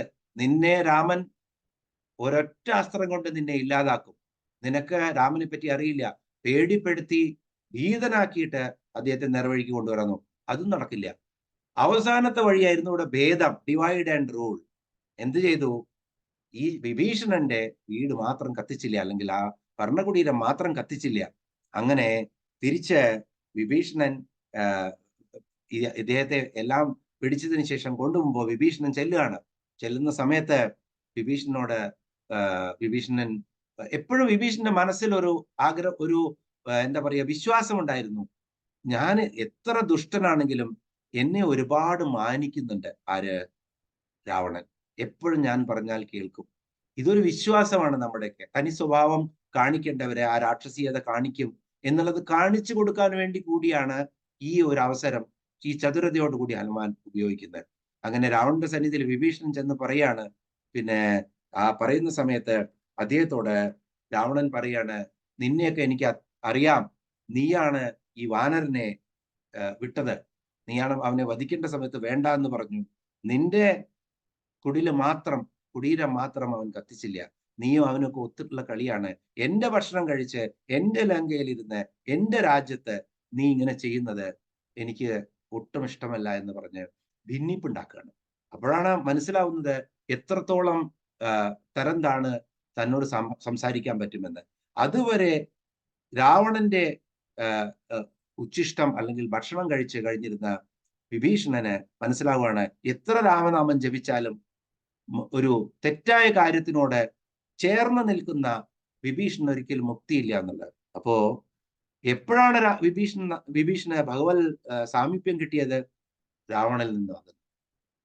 അങ്ങനെ നിന്നെ വധിക്കുമെന്ന് രാവണൻ പറയുമ്പോൾ അവിടുന്ന് അദ്ദേഹം ഓടി പോവുകയാണ് എവിടേക്ക്?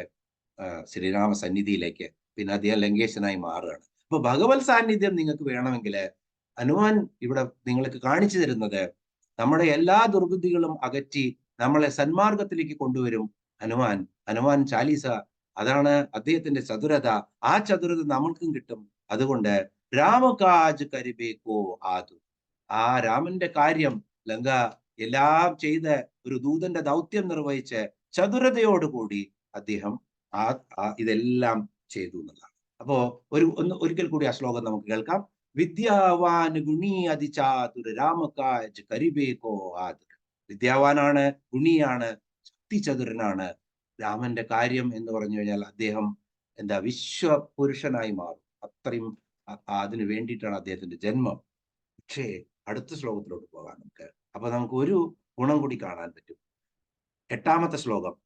പ്രഭു ചരിത്ര സുനിബേക്കോ രസിയ രാമലഖന സീതാമന ബസിയ. പ്രഭു ചരിത്ര സുനിബേക്കോ രസിയ രാമലഖന സീതാമന ബസിയ.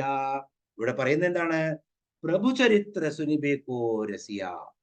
പ്രഭു ചരിത്രം എന്ന് പറഞ്ഞാൽ ശ്രീരാമചന്ദ്ര ഭഗവാന്റെ ചരിത്രം, ആ കഥകള്, ആ സംഭവങ്ങള്, അദ്ദേഹത്തിന്റെ വീരകൃത്യങ്ങള്, അത് സുനിബേക്കോ കേൾക്കാൻ, രസിയ അതിരസികനാണ് അദ്ദേഹം. എപ്പോഴും അദ്ദേഹത്തിന്റെ കർണങ്ങള് ഏത് സദാസമയത്തും രാമന്റെ ചരിത്രങ്ങള്, രാമകഥ കേൾക്കണം എന്ന് അത് പീയൂഷമാണ് അദ്ദേഹത്തിന്റെ കർണത്തിന്. അത് കേൾക്കണമെന്ന് കരുതിയിരിക്കുകയാണ്. അതുകൂടി തന്നെ പറയുന്നത് പ്രഭു ചരിത്ര സുനിബേക്കോ രസിയ. അതുപോലെ രാമലഖൻ സീതാമനുപസിയ. രാമനും ലഖൻ എന്ന് പറഞ്ഞാൽ ലക്ഷ്മണൻ, രാമനും ലക്ഷ്മണനും സീതയും സ്വന്തം ഹൃദയത്തില് വസിക്കുകയാണ് അദ്ദേഹത്തിന്റെ. അപ്പോ ഇതിന് മറ്റൊരർത്ഥം കൂടിയുണ്ട്.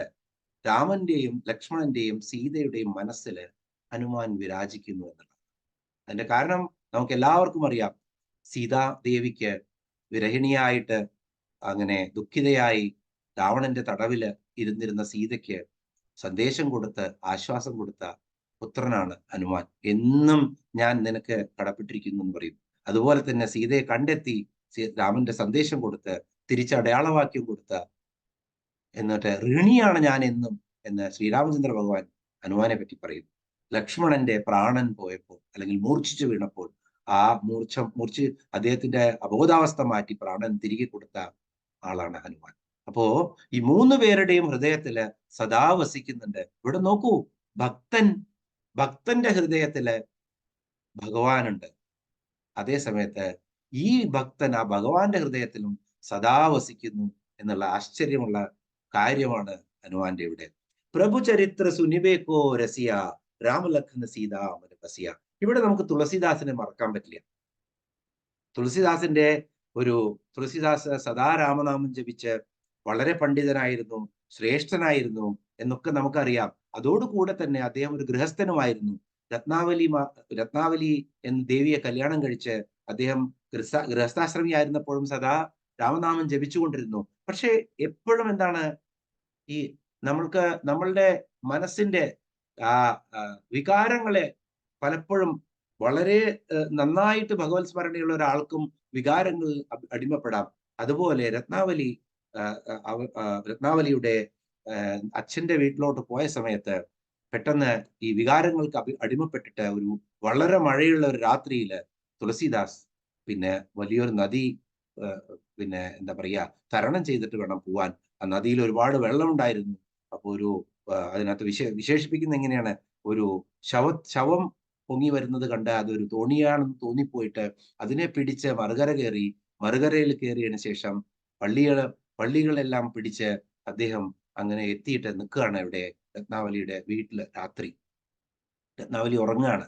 ആ സമയത്ത് ഇങ്ങനെയാണ് ആ ശ്ലോകങ്ങള് ഇങ്ങനെയാണ്: പഹുഞ്ച് ഭവനമേ പ്രിയാക്കെ സന്മുഖ്, പഹുഞ്ച് ഭവനമേ പ്രിയാക്കെ സന്മുഖ്. വീട്ടിലെത്തി പ്രിയയുടെ മുന്നിൽ നിൽക്കുകയാണ്. ഖടേ തേ ഖോയേ ഖോയേ. അപ്പോ ഇങ്ങനെയൊക്കെ ചെയ്തെത്തിയാലും എപ്പോഴും മനസ്സിലൊരു എന്താ പറയാ ഒരു അപൂർണത ഉണ്ടായിരുന്നു. പഹുഞ്ച് ഭവനമേ പ്രിയാക്കെ സന്മുഖ്, ഖടേ തേ ഖോയേ ഖോയേ, രത്നാവലി ബോലി മേ തോ ജാഗി ആപ് അഭി തക് സോയേ. ഉറങ്ങിക്കിടക്കുന്ന രത്നാവലി ഉണർന്ന് പറയുന്ന വാക്കുകളാണ്.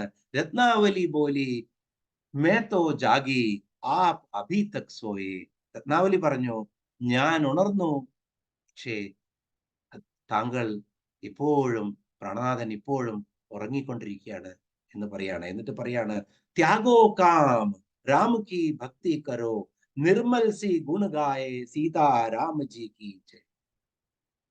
ഈ കാമനകള്, ഇങ്ങനെ പിന്തിരിപ്പിക്കുന്ന കാമനകളെ ഉപേക്ഷിക്കൂ, എന്നിട്ട് രാമന്റെ നാമം ഹൃദയത്തിൽ പ്രതിഷ്ഠിക്കൂ, എന്നെ പ്രതിഷ്ഠിക്കുന്ന പകരം എന്ന് പറയുന്നതോടുകൂടി ഒരു നിമിഷം മതി അദ്ദേഹത്തിന്. കാരണം പലരും പറയും പിന്നെ രത്നാവലി കാരണമാണ് തുളസിദാസ് ഇങ്ങനെ മഹാത്യാഗിയായ പണ്ഡിതനായത് അല്ലെങ്കിൽ മഹാമുനിയായത്. അങ്ങനെയാണോ? എന്നാൽ എന്താ പറയാ, സ്വന്തം ധർമ്മപത്നിയുടെ ഒരു ചീത്ത കേട്ടപ്പോഴാണ് അങ്ങനെയായത്. അങ്ങനെ ധർമ്മപത്നിയുടെ ചീത്ത കേട്ട് കഴിഞ്ഞിട്ട് എല്ലാവരും തുളസിദാസന്മാരാവുകയാണെങ്കിൽ നമ്മുടെ ഭാരതവർഷത്തിലെ എല്ലാവരും തുളസിദാസന്മാരാവണം എന്നാണ് പണ്ഡിതന്മാർ പറയുന്നത്. ഒരാള് തുളസിദാസനാവണമെങ്കിൽ ഒരു വിളക്ക്, ഒരു നിലവിളക്ക്, അതിനകത്ത് ധാരാളം എണ്ണ വേണം, അതിനകത്ത് വളരെ നന്നായിട്ടുള്ള ഒരു തിരി വേണം. എന്നാൽ മാത്രമേ ഒരു ജ്വാല കൊണ്ട് അതിനെ പ്രജ്വലിപ്പിക്കാൻ പറ്റൂ. അല്ലെങ്കിൽ എത്ര നമ്മൾ ജ്വാല എടുത്ത് പ്രജ്വലിപ്പിച്ചാലും തിരിയും എണ്ണയും ഇല്ലാത്ത ഒരു വിളക്ക് കത്തില്ല. അങ്ങനെ ഒരു നിറഞ്ഞ വിളക്കായിരുന്നു ആര്? തുളസിദാസ്. അദ്ദേഹത്തിന് ആ ഒരു നിമിഷമേ വേണ്ടി വന്നുള്ളൂ. അതോടുകൂടി അദ്ദേഹം ഗൃഹം ഉപേക്ഷിച്ചിട്ട് രാമന്റെ നാമം ജപിച്ചുകൊണ്ട് പുറത്തേക്ക് ഇറങ്ങുകയാണ്. അങ്ങനെ രാമ രാമ രാമ രാമ രാമ സദാ ദുഃഖിയൊക്കെ ഭക്ഷണമൊന്നും കഴിക്കാണ്ട് കിട്ടുന്ന വല്ല ഫലങ്ങളും കഴിച്ച് രാമനെ തേടിയിട്ട് ആ പ്രയാണത്തിലോട്ട് പോവുകയാണ്. അങ്ങനെ പോകുമ്പോൾ അദ്ദേഹത്തിന്റെ കമണ്ടലുവിലുള്ള കുറച്ച് വെള്ളം ഒരു വനനിബിഡമായ പ്രദേശത്തുള്ള ഒരു വൃക്ഷത്തിന് ഒഴിക്കുകയാണ്. ആ ഒഴിക്കുമ്പോൾ അവിടെ ആ വൃക്ഷത്തിൽ ഒരു പ്രേതാത്മാവ് ഉണ്ടായിരുന്നു. ആ പ്രേതാത്മാവിന്റെ ബ്രാഹ്മണന്റെ കയ്യിൽ നിന്നും വെള്ളം കിട്ടുന്നതോടുകൂടി അതിന് എന്താ പറയുക, മോക്ഷം കിട്ടിയെന്ന് പറയാൻ പറ്റില്ല, അത് സംതൃപ്തനാവുകയാണ് ആ മനസ്സ്. സംതൃപ്തനായിട്ട് മുന്നിൽ വന്ന് പറയാണ് പ്രേതം, പറഞ്ഞോളൂ, എന്താണ് നിങ്ങൾ ഇങ്ങനെ ദുഃഖിതനായിരിക്കുന്നത്, ഞാൻ എന്താ ചെയ്തു തരേണ്ടത്? അപ്പൊ പ്രേതാത്മാവിനോട് തുളസിദാസ് പറയാണ്, എനിക്ക് രാമനെ കാണിച്ചു തരൂ, അത് മാത്രമേ എനിക്ക് വേണ്ടുള്ളൂ. എനിക്ക് രാമഭഗവാനെ കാണണം, രാമഭഗവാന്റെ ആശീർവാദം കിട്ടണം, ആ ദർശനം എനിക്ക് തരൂ എന്ന് പറയുമ്പോൾ പ്രേതാത്മാവ് പറയാണ്, എനിക്ക് രാമനെ കാണിച്ചു തരാൻ പറ്റില്ല, രാമനെ കാണിച്ചു തരാൻ പറ്റിയ ആളെ ഞാൻ കാണിച്ചു തരാം എന്ന് പറയാണ്. അപ്പൊ പറയാ, കാണിച്ചു തരാൻ പറ്റുമോ? കാണിച്ചു തരാൻ പറ്റില്ല, അദ്ദേഹം എവിടെ ഇരിക്കുന്നതെന്ന് ഞാൻ പറഞ്ഞു തരാം. കാരണം ഭൂത് പിശാച് നികട്ട് നഹീ ആവേ മഹാവീർ ജബ് നാം സുനാ. കേട്ടിട്ടില്ലേ? ഭൂത് പിശാച് നികട്ട് നഹീ ആവേ. ഇത് വരുന്ന ശ്ലോകമാണ് ഹനുമാൻ ചാലീസയിലെ. അപ്പൊ ഭൂതവും പേദവും പിശാചും ഒന്നും ഹനുമാനെ ഭജിച്ച അടുത്തു വരില്ല, അവർക്ക് പേടിയാണ്. അതുകൊണ്ട് ഈ ഈ ഭൂതങ്ങൾക്കും പ്രേതങ്ങൾക്കും പിശാചുക്കൾക്കും ഒക്കെ ഹനുമാൻ എവിടെയിരിക്കുന്നത് കൃത്യമായിട്ട് അറിയാം. കാരണം പൈസ ധാരാളം കള്ളപ്പണം സൂക്ഷിച്ച ആൾക്കാണ് ഇൻകം ടാക്സുകാരൻ എവിടെയാണ് റെയ്ഡ് ചെയ്യാൻ പോകുന്നതെന്ന് കൃത്യമായിട്ട് അറിയാം. അവരത് നോട്ട് ചെയ്തുകൊണ്ടിരിക്കും. അതുപോലെ തന്നെ ഈ പ്രേതത്തിന് കൃത്യമായിട്ട് അറിയാം. പ്രേതം പറഞ്ഞു കൊടുക്കുകയാണ്, ഒരു കാര്യം ചെയ്യൂ, ഇങ്ങനെ നിങ്ങൾ കാശിയിലോട്ട് പോകൂ, കാശി തീരത്ത് ഗംഗയുടെ തടത്തില് എന്നും അവിടെ രാമകഥയുണ്ട്, ആ രാമകഥ കേൾക്കാൻ ഹനുമാൻ വരും. അപ്പോ തുളസിദാസ് ചോദിക്കുകയാണ്, എങ്ങനെയാണ് ഞാൻ ഹനുമാനെ പരിചയപ്പെടുക, എങ്ങനെ എനിക്ക് അറിയാൻ പറ്റുക? അപ്പോ കാരണം എന്താ, പ്രഭു ചരിത്ര സുനിബേക്കോ രസിയ, അദ്ദേഹം ആദ്യം വരും അവിടെ. എവിടെയാണോ രാമകഥയുള്ളത് അവിടെ ആദ്യം പ്രത്യക്ഷപ്പെടുന്നത് ഹനുമാനാണ്, അവസാനമേ അദ്ദേഹം. ഇത് നോക്കിയാൽ മതി, ആരാണോ ആദ്യം വന്നിരിക്കുന്നത്, ആരാണോ അവസാനം പോകുന്നത്, ഏത് വേഷത്തിലായാലും അതായിരിക്കും ഹനുമാൻ. അദ്ദേഹത്തെ പിടിച്ചോളൂ, അദ്ദേഹം രാമചന്ദ്ര ഭഗവാന്റെ ദർശനം നിങ്ങൾക്ക് തരും എന്ന് പറയാണ്. അങ്ങനെ വീണ്ടും രാമന്റെ നാമം ജപിച്ചുകൊണ്ട് കാശിയിലെത്താണ്. ഗംഗാതടത്തിന്റെ തീരത്ത് വെച്ച് അങ്ങനെ ഹനുമാൻ ആ രാമകഥ കേൾക്കാൻ വേണ്ടിയിട്ട് തുളസിദാസ് പോവുകയാണ്. തുളസിദാസ് പോകുമ്പോൾ അവിടെ ഒരു കുഷ്ഠരോഗിയുടെ രൂപത്തിൽ വസ്ത്രങ്ങൾ അടിഞ്ഞ് മുഴുവൻ ശരീരം മുഴുവൻ കവർ ചെയ്തുകൊണ്ട് ഒരു വൃദ്ധനായിട്ടുള്ള കുഷ്ഠരോഗി, കൈയൊക്കെ കെട്ടിയിട്ടിരിക്കുന്ന ഒരാൾക്ക് ഇങ്ങനെ കൂനിക്കൂടി ഒരു മൂലയില് ഒരാളിരിക്കുന്നുണ്ട്. അപ്പോ തുളസിദാസിന് മനസ്സിലാവും ഇതായിരിക്കുമെന്ന്. എന്നാലും ഉറപ്പിക്കണമല്ലോ. അങ്ങനെ അവസാനം വരെ അദ്ദേഹം, ഈ തുളസിദാസ് ഇരിക്കുകയാണ് അവിടെ. രാമകഥയൊക്കെ കഴിയും, എല്ലാവരും പോവും. കാരണം ഹനുമാന്റെ ശപഥമാണത്. രാമകാജ് കരിബേക്കോ ആതുർ പ്രഭുചരിത്ര സുനിവേക്കോ രസിയ. പ്രഭുവിന്റെ ചരിത്രം എന്നും കേൾക്കണം, അതിനാദ്യം വരണം, അവസാനമേ പോവുള്ളൂ എന്നുള്ളതാണ്. അദ്ദേഹം പോവാതെ അവിടെ ഇരിക്കുമ്പോ പതുക്കെ അടുത്ത് ചെന്ന് തുളസിദാസ് ചോദിക്കുകയാണ്, എന്താണ് അങ്ങ് പോവാത്തത്? വൃദ്ധനായിട്ട് ഇവിടെ തന്നെ ഇരിക്കുന്നത്, നാളെ വന്നാ പോരെ, ഇനി പൊയ്ക്കോളൂ എന്ന് പറയാണ്.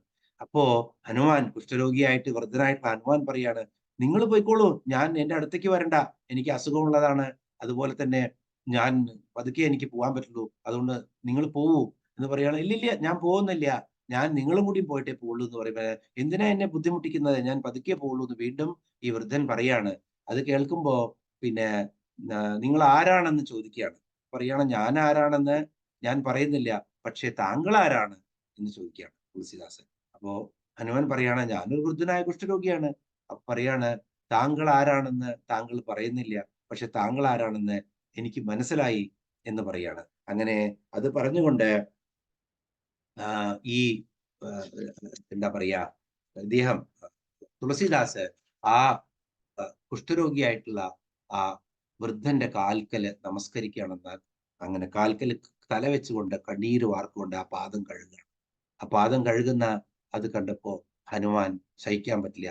ഹനുമാൻ അങ്ങനെ പ്രത്യക്ഷമാവണ എങ്ങനെയാണ്? കുഷ്ഠരോഗിയുടെ രൂപത്തിൽ നിന്ന് സ്വർണ്ണവർണ്ണ രൂപിയായിട്ടുള്ള കാണ്ഡ കുണ്ടല കുഞ്ചിത കേശനായിട്ടുള്ള ആ ഹനുമാൻ പ്രത്യക്ഷനായിട്ട് ദർശനം കൊടുക്കുകയാണ്. ദർശനം കൊടുത്തിട്ട് പറയാണ്, തുളസിദാസ് മഹാരാജ്, നിങ്ങളെ ചിത്രകൂടത്തിലോട്ട് പോകൂ, ചിത്രകൂടത്തിൽ നിങ്ങൾക്ക് രാമന്റെ ദർശനം കിട്ടും, അവിടെ വരും രാമചന്ദ്ര ഭഗവാൻ സീതാസമേതനായിട്ട് നിങ്ങൾക്ക് ദർശനം തരും എന്ന് പറഞ്ഞ് ചിത്രകൂടത്തിലോട്ട് അങ്ങനെ മന്ദാകിനി നദിയുടെ തീരത്തേക്ക് വിടുകയാണ്.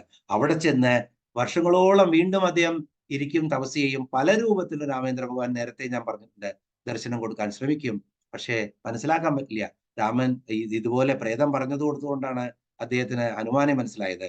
അതുപോലെ രാമേന്ദ്ര ഭഗവാനെ അദ്ദേഹത്തിന് മനസ്സിലാക്കാൻ പറ്റുന്നില്ല. അവസാനം ഹനുമാൻ ഒരു ദിവസം ചന്ദനം ചോദിച്ചു വരുന്ന ആ അദ്ദേഹത്തോട് പറഞ്ഞുമാണ്, ഇത് തന്നെയാണ് എന്നൊരു തത്തയുടെ രൂപത്തിൽ, ശുഭരൂപത്തിൽ പറഞ്ഞു കൊടുക്കുന്നു. അങ്ങനെ ദർശനം ചെയ്ത് ദർശനം കിട്ടുന്നതാണ് അദ്ദേഹത്തിന്.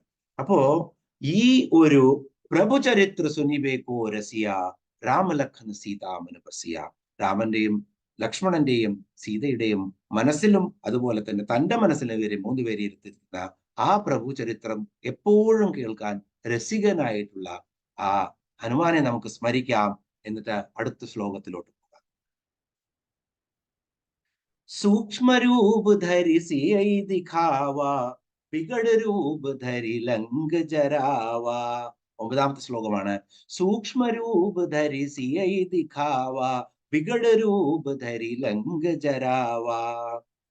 സൂക്ഷ്മരൂപ്, വളരെ ചെറിയ രൂപത്തിലാണ് അദ്ദേഹം സീതാമാതാവിന്റെ ദർശനം കൊടുക്കുന്നത്. അത് നമ്മൾ കണ്ടു. താഴത്തെ ഇറങ്ങി വരുമ്പോ ചെറിയൊരു കപീശനായിട്ടാണ്, വലിയൊരു കുരങ്ങൻ പോലും ആവുന്നില്ല, ചെറിയൊരു കവിയായിട്ട്. അപ്പോൾ നല്ല രീതിയിൽ പ്രഭുവിന്റെ ചരിത്രം അവിടുന്ന് പാടി കേൾപ്പിക്കുകയാണ് ആ വൃക്ഷത്തിന്റെ മുകളിലിരുന്ന രാവണൻ പോയതിനു ശേഷം. അപ്പോ എനിക്ക് മതിഭ്രമം കൊണ്ട് ഞാൻ കേൾക്കുന്നതാണോ, ഇതാരാണെങ്കിലും എന്നെ ഈ കേട്ടത്, ഈ സുന്ദരമായിട്ടുള്ള പ്രഭുവിന്റെ ചരിത്രം കേട്ടത് ശരിയാണെങ്കിൽ ആ രൂപം എന്റെ മുന്നിൽ വരട്ടെ എന്ന് പറയുമ്പോ പറയാണ്, എന്താണ് പറയുന്നത്? കഥാസുന്ദർ ഹേ മാതാ കഥാകാർ ബന്ദർ ഹേ. കഥാകാരൻ സുന്ദരനല്ല, സുന്ദരനായ രൂപമൊന്നുമല്ല എന്റെ, കഥാകാർ ബന്ദറാണ്. എന്നുവെച്ചാൽ കവിയാണ് ഞാൻ കഥ പോലെ സുന്ദരനല്ല ഞാൻ എന്ന് പറഞ്ഞ് സീത പറയാണ്. ബന്ദറാണ് വെച്ചാൽ കവിയാണെങ്കിലും ശരിയാ, വരൂ താഴത്തോട്ട്, ഞാൻ കാണട്ടെ എന്ന് പറയാണ്. അങ്ങനെ സൂക്ഷ്മരൂപിയായിട്ട് അവിടെ നിൽക്കുകയാണ്. അപ്പോ ഭഗവാന്റെ കർത്തവ്യം അനുഷ്ഠിക്കുമ്പോൾ ഒരിക്കലും വലിയവനാവുന്നില്ല. നമ്മൾ തിരുസന്നിധിയില് എത്ര വലിയവനാണെങ്കിലും നമ്മൾ ഏറ്റവും ചെറുതായിട്ടാണ് നിൽക്കേണ്ടത്. അത് കാണിച്ചു തരികയാണ്. എല്ലാം ശക്തികളും ഉണ്ടായിട്ടും ആ ദർശനത്തിന് പോകുമ്പോൾ ചെറിയതായിട്ടാണ് കാണുന്നത്. അപ്പോ സീത ഒരുപാട് ചോദിക്കുകയാണ്, നിന്റെ വലുപ്പം ഇത്രയും ചെറുതാണെങ്കിൽ. അപ്പോ ശ്രീരാമചന്ദ്ര ഭഗവാൻ ഹനുമാൻ പറയാണ്, ശ്രീരാമചന്ദ്ര ഭഗവാൻ എല്ലാ കവി സൈന്യവുമായിട്ട് വരും, വന്നിട്ട് അങ്ങയെ കൊണ്ടുപോകും, യാതൊരു പേടിയും പേടിക്കണ്ട, ഈ 2 മാസത്തിന്റെ ഉള്ളില് അദ്ദേഹം വരും, പെട്ടെന്ന് തന്നെ വരും എന്ന് പറയുമ്പോ ചോദിക്കുകയാണ്, നിനക്ക് വലിയ വലിയ കവികളൊക്കെ ഉണ്ടോ? അവിടെ ഒരു സംവാദമുണ്ട് രാമചരിതമാനസത്തില്, സീതയും ഇദ്ദേഹം ഹനുമാനും തമ്മിലുള്ള ഒരു സംവാദമുണ്ട്. ഇത്രയും ചെറിയ കവികളേ ഉള്ളൂ എന്ന് ചോദിക്കുമ്പോൾ ഞാനാണ് ഏറ്റവും വലിയ കവി എന്ന് പറയുകയാണ്. അത് കേൾക്കുമ്പോൾ സീതയ്ക്ക് വളരെയധികം സംശയം തോന്നും. ഈ ആളുകളുടെ കൂടെയാണോ രാമചന്ദ്ര ഭഗവാൻ? എങ്ങനെയാണ് അദ്ദേഹം ഇത്രയും ജനങ്ങൾ പിന്നെ ശക്തിയുള്ള രാക്ഷസ കുലത്തെ വധിച്ചിട്ട് ഇവിടെ വരുന്നത് എന്നൊക്കെ ഓർക്കുമ്പോ ഹനുമാൻ ആ സംശയം തീർക്കാൻ വേണ്ടിയിട്ട് എന്ത് ചെയ്യും? അതിഭയങ്കരമായിട്ടുള്ള രൂപം, വീണ്ടും ആ ലങ്ക സാഗരം തരണം ചെയ്യാൻ വേണ്ടി എടുത്ത അതേ രൂപത്തിലോട്ട് അദ്ദേഹം ആ രൂപം കാണിച്ചു കൊടുക്കുകയാണ്. അത് കാണിച്ചു കൊടുക്കുമ്പോൾ ആകാശം മുട്ടുന്ന രൂപിയായിട്ട് മാറുകയാണ്. അപ്പൊ സീത താഴത്തിരുന്ന് ശിംശിവാ വൃക്ഷത്തിന്റെ അവിടുന്ന് ഇങ്ങനെ നോക്കുകയാണ്. നോക്കിയിട്ട് അത് കാണുന്നതോടുകൂടി സീതാ മാതാവിന് മനസ്സിലാവും, പുത്ര, എനിക്ക് മനസ്സിലായി നിന്റെ ശക്തി എന്താണെന്നുള്ളത്. അതുകൊണ്ട് എന്റെ എല്ലാ സംശയങ്ങളും തീർന്നു, നിന്നെ ഞാൻ ആശീർവദിക്കട്ടെ എന്ന് പറയുമ്പോൾ ഹനുമാൻ പറയാണ്, ആശീർവദിച്ചോളൂ മാതാവേ, ഞാൻ അതിനു വേണ്ടി ഇതാ നിൽക്കുന്നു എന്ന് പറയുമ്പോൾ സീത പറയാണ്, പഴയ രൂപത്തിലോട്ട് തിരിച്ചു വരൂ. അങ്ങനെ വീണ്ടും ആ ആശീർവാദം വാങ്ങാൻ വേണ്ടി തിരിച്ചു വരികയാണ് ആ രൂപത്തിലോട്ട്, ചെറിയ രൂപത്തിൽ. അപ്പൊ നോക്കൂ, ഇവിടെ സൂക്ഷ്മരൂപിയായിട്ട് സിയയ്ക്ക് കാണിച്ചു കൊടുത്തു, അതേപോലെ തന്നെ വളരെ വലിയ രൂപിയായിട്ട് തന്റെ ശക്തി കാണിച്ചു കൊടുത്തു. എവിടെയാണോ അദ്ദേഹത്തിന്റെ ആവശ്യം അവിടെ അദ്ദേഹം സൂക്ഷ്മരൂപിയായിരിക്കും. എവിടെയാണോ ഭഗവത് ചൈതന്യം ഇല്ലാത്തത് അവിടെ അദ്ദേഹത്തിന്റെ പ്രതാപം കാണിച്ചു കൊടുക്കും. അദ്ദേഹം അവർക്ക് കാണിച്ചു കൊടുക്കും ഭഗവത് പ്രതാപം എന്താണ് എന്നിലുള്ളതെന്ന് രാവണന് കാണിച്ചു കൊടുത്തതാണ്. അപ്പോ അതാണ് മനസ്സിലാക്കേണ്ടത്. നമുക്ക് എവിടെയെല്ലാം ഭഗവത് ചൈതന്യം ഇല്ല അവിടെയാണ് നമ്മളുടെ ശക്തി കാണിക്കേണ്ട ആവശ്യമുള്ളൂ, അവരെ വീണ്ടും നേർവഴിയിലോട്ട് നയിക്കാൻ. അതല്ലാത്തിടത്തൊക്കെ നമ്മൾ ഭക്തിയാണ് വേണ്ടത്. ശക്തി കൂടുതലുള്ളിടത്ത് ഭക്തി ഉണ്ടാവില്ല എന്നാണ് പറയുന്നത്. അങ്ങനെ സീത ആശീർവാദം കൊടുക്കുകയാണ് 2 കൈ കൊണ്ടും. ആ ചെറിയ കുരങ്ങിന്റെ തലയിൽ വെച്ചിട്ട് ആശീർവാദം കൊടുത്തിട്ട് പറയാണ്, നീ ചെറുതായി എന്നൊക്കെ പറഞ്ഞു. പക്ഷെ ഞാൻ നിലത്തിരിക്കുമ്പോൾ നീ മുകളിലല്ലേ ഇരുന്നത്? നല്ല സംവാദമാണ്. മുകളിലല്ലേ ഇരുന്നതെന്ന് ചോദിക്കുമ്പോൾ പറയാണ് അത് ശ്രീരാമചന്ദ്ര പ്രഭുവിന്റെ കൃപയാണ്. അപ്പോ അങ്ങയുടെ ഇത്രയും വലിയ കൃപയുള്ളപ്പോ ആ കൃപയുടെ മുന്നില് ഞാനിരിക്കില്ല, ഞാൻ മുന്നിലേ ഇരിക്കുള്ളൂ. പിന്നെ ഞാൻ ഇത് തന്നെയാണ് ഞങ്ങളുടെ എല്ലാ പ്രഭുവിന്റെ മുന്നിലും ഇത് തന്നെയാണ് ഞാൻ ചെയ്യുന്നത്. അതെന്താ അങ്ങനെയെന്ന് ചോദിക്കും, പറയാണ് പ്രഭു താഴത്തിരിക്കും, ഞങ്ങൾ ബന്ദറുകളെല്ലാം മുകളിലിരിക്കും, അല്ലെങ്കിൽ കുരങ്ങന്മാര് എല്ലാം വൃക്ഷങ്ങളുടെ മുകളിലിരിക്കും. അത് തന്നെ ഞാൻ ഇവിടെ ചെയ്തിട്ടുള്ളൂ മാതാവേ എന്ന് പറഞ്ഞ് ആ മഹിമ പിന്നെ പറയാണ് മുകളിലിരിക്കുന്ന അല്ല മഹിമ. പലപ്പോഴും ഒരു വൃക്ഷത്തിന്റെ മുകളിലിരിക്കുന്ന കവിശ്രേഷ്ഠനായി എനിക്കറിയാൻ പറ്റും ആ വൃക്ഷത്തിലുള്ള പഴങ്ങള്, അതിന്റെ വേരുകൾ, അതിന്റെ മൂലങ്ങളിലെ ജലാംശവും പോഷകാഹാരവും എടുത്തിട്ട് എനിക്ക് തരുന്നത് കൊണ്ടാണ് ആ വൃക്ഷത്തിന്റെ ശാഖകളും അതുപോലെ തന്നെ ഫലങ്ങളും ഉണ്ടാവുന്നത്. അപ്പൊ ഫലത്തിലല്ല അതിന്റെ മൂല്യം ഇരിക്കുന്നത്, അതിന്റെ മൂല്യം ഇരിക്കുന്നതിന്റെ പിന്നെ അതിന്റെ മൂലത്തിലാണ്, വേരുകളിലാണ്. ആ വേരിലാണ് സീതാമാതാവെ അങ്ങ് ഞാൻ ഒന്നുമല്ല ഇവിടെ എന്ന് വീണ്ടും പറഞ്ഞ് അദ്ദേഹം പിന്നെന്താണ് ചെയ്യുന്നത്? സൂക്ഷ്മരൂപ് ധരി സിയൈ ദിഖാവ വികട രൂപ് ധരി ലംഘ ജരാവ. വികട രൂപ്, വികട രൂപ് എന്ന് പറഞ്ഞു കഴിഞ്ഞാൽ ഇവിടെ വികൃതമായ രൂപം എന്നല്ല അർത്ഥം. മഹാരൂപം എടുത്തിട്ട് ലങ്ക നമ്മൾ കണ്ടു ഓരോ സ്ഥലത്തും ചാടി ചാടി ലങ്ക ജരാവ എന്ന് കത്തിച്ചു കളഞ്ഞു. വികട രൂപമായിട്ട് ലങ്ക മുഴുവൻ കത്തിച്ചു കളഞ്ഞു. അങ്ങനെ ഹനുമാൻ സൃഷ്ടിച്ച ആ അഗ്നി കെടുത്താൻ വേണ്ടിയിട്ട് ആദ്യം എല്ലാവരും ഓടിച്ചെല്ലുകയാണ്. പ്രഭു, ഞങ്ങളുടെ ആളുകളൊക്കെ വെന്തു മരിക്കുന്നു, വേഗം ഈ അഗ്നി കെടുത്താൻ സഹായിക്കൂ എന്ന് പറഞ്ഞാൽ പേടിക്കണ്ട പേടിക്കണ്ട, ഞാൻ മഴ പെയ്യിക്കാം എന്ന് പറയാണ്. അങ്ങനെ ശക്തമായ മഴ പെയ്യിക്കുകയാണ് രാവണൻ. ആ മഴയെ മുഴുവൻ വായുദേവൻ കടലിലോട്ട് അടിച്ചെടുത്തു. അങ്ങനെ ഒരു തുള്ളി മഴ പോലും അഗ്നിയിൽ വീഴില്ല. അപ്പൊ വീണ്ടും ആളുകൾ ഓടിച്ചെല്ലാണ് ആർത്തനാദത്തോടു കൂടി. രാവണൻ പറയാണ് പേടിക്കണ്ട, ഞാൻ പ്രളയം സൃഷ്ടിക്കാൻ വേണ്ടി എന്ന് പറയും. പക്ഷേ ഹനുമാൻ ജ്വലിപ്പിച്ച ആ ലങ്കയ്ക്ക് ഒരു പ്രളയത്തിനും കെടുത്താൻ പറ്റത്തില്ല. അങ്ങനെ ആ ലങ്ക മുഴുവൻ കത്തിയെരിഞ്ഞതിന് ശേഷമാണ് ഹനുമാൻ തന്റെ വാല് കെടുത്തുന്നതോടു കൂടിയാണ് അതെല്ലാം സമാപിക്കുന്നത്. അപ്പോ ഇവിടെ പറയുന്നത് അങ്ങനെ വികട രൂപ ധരി ലങ്ക ജരാവ എന്നാണ് പറയുന്നത്. അങ്ങനെ ലങ്ക അതിന് വേണ്ടിടത്ത് വേണ്ട രൂപം കാണിച്ചു കൊടുക്കുകയാണ്. അതിനുശേഷം ഭീമരൂപധരി 10ാമത്തെ ശ്ലോകത്തിലോട്ട് പോകാം നമുക്ക്. ഭീമരൂപധരി അസുര സംഹാരേ രാമചന്ദ്രകെ കാജ് സവാരേ. ഇവിടെ അർത്ഥം എന്താണ്? ഭീമരൂപ്, വളരെ ഭീമാകാരമായ രൂപം പൂണ്ട്, ധരി മീൻസ് പൂണ്ട്, അസുര സംഹാരേ അസുരന്മാരെ എല്ലാം വധിച്ചു കളയാണ്. രാമചന്ദ്രകെ കാജ് സവാരേ, എന്താണ് ചെയ്തത്? ശ്രീരാമചന്ദ്രന്റെ കാര്യം അദ്ദേഹം സാധിച്ചു കൊടുക്കുകയാണ്. രാമചന്ദ്രന്റെ കാജ് എന്ന് പറഞ്ഞ കാര്യം, സവാരേ മീൻ സാധിച്ചു അല്ലെങ്കിൽ ചെയ്തു കൊടുത്തു എന്നാണ്. എന്താണ് രാമചന്ദ്രന്റെ കാര്യങ്ങള്? ഇതൊക്കെ രാമചന്ദ്രന്റെ കാര്യങ്ങൾ തന്നെയാണ്. അത് കാണിച്ചു ഭീമരൂപം ധരിച്ചിട്ട്. അപ്പൊ രാമനാമം ജപിക്കുന്നവരുടെ രക്ഷയ്ക്കായി, അതുപോലെ തന്നെ രാമചന്ദ്ര ഭഗവാന്റെ എല്ലാ കാര്യങ്ങളും, ആ ഭക്തരെ ഒക്കെ രക്ഷിക്കാൻ രാമചന്ദ്ര ഭഗവാന് ഒരു നിമിത്തമായി ഹനുമാൻ അവിടെ എത്തും. അതുകൊണ്ട് നമുക്ക് ഇന്ന് ഈ 10 ശ്ലോകത്തിൽ നിർത്താം. എല്ലാവർക്കും വിഷുക്കണിയൊക്കെ വെക്കേണ്ടതാണ്. അടുത്ത ശ്ലോകം നമ്മൾ അടുത്ത ക്ലാസ്സിൽ കേൾക്കാം. എല്ലാ ഭഗവാന്റെ ചരണങ്ങളിൽ സമർപ്പിച്ചുകൊണ്ട് ഞാൻ എൻ്റെ വാക്കുകൾ ഇവിടെ ഉപസംഹരിക്കുകയാണെന്ന് എല്ലാവർക്കും ഒരിക്കൽ കൂടി വിഷു ആശംസകൾ നേരുന്നു. കായേന വാചാ മനസേന്ദ്രിയർവാ ബുദ്ധ്യാത്മനാ വാ പ്രകൃതേ സ്വഭാവ കരോമി യജ്ഞ സകലം പരസ്മൈ നാരായണായേതി സമർപ്പയാമി. ഹരി ഓം. സൂക്ഷ്മമായതിനെ പോലും ബൃംഭണം ചെയ്തുകൊണ്ട് ഹനുമാൻ ചാലീസയിലെ വളരെ സൂക്ഷ്മമായിട്ടുള്ള ഓരോ വാക്കുകളും അത് വളരെയധികം ബൃഹത്തായിട്ട് വിശദീകരിച്ചുകൊണ്ട് ശ്രീരാമചരിതമാനസത്തിലെയും ശ്രീരാമചന്ദ്ര പ്രഭുവിൻ്റെയും ആ കഥയിൽ കൂടി ആ ഭക്തി സർവജനങ്ങൾക്കും ഇന്നത്തെ ഈ ഒരു പുണ്യദിനത്തിൽ പകർന്നു നൽകാൻ കഴിഞ്ഞത് മുജ്ജന്മ സാഫല്യമായി കരുതുന്നു. ഇന്ന് ഈ ക്ലാസ്സിൽ പങ്കെടുത്ത എല്ലാവർക്കും ആ ശ്രീരാമചന്ദ്ര സ്വാമിയുടെ, ഭക്ത ഹനുമാന്റെ, തുളസീദാസിന്റെ എല്ലാ അനുഗ്രഹങ്ങളും ഉണ്ടാകട്ടെ എന്ന പ്രാർത്ഥനയോടുകൂടി നമുക്കിന്നിവിടെ ഉപസംഹരിക്കാം. ഹരി ഓം. നമസ്കാരം. ഹരി ഓം.